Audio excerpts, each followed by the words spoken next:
नंतर हे सगळं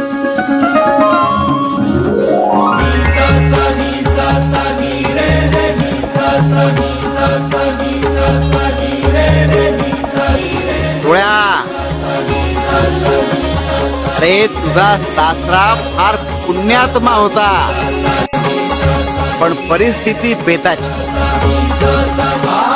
एकदा भर मांडवात त्याच्या सख्या बहिणीच्या नेसूच्या साडीवरून कुणीतरी तिचा अपमान केला. फार रडली बापू.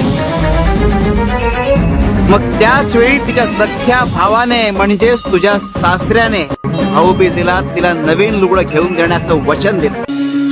स्वामी जगाची माऊली, स्वामी कृपेची सावली, ऐसी काय करायचंय हे कुणा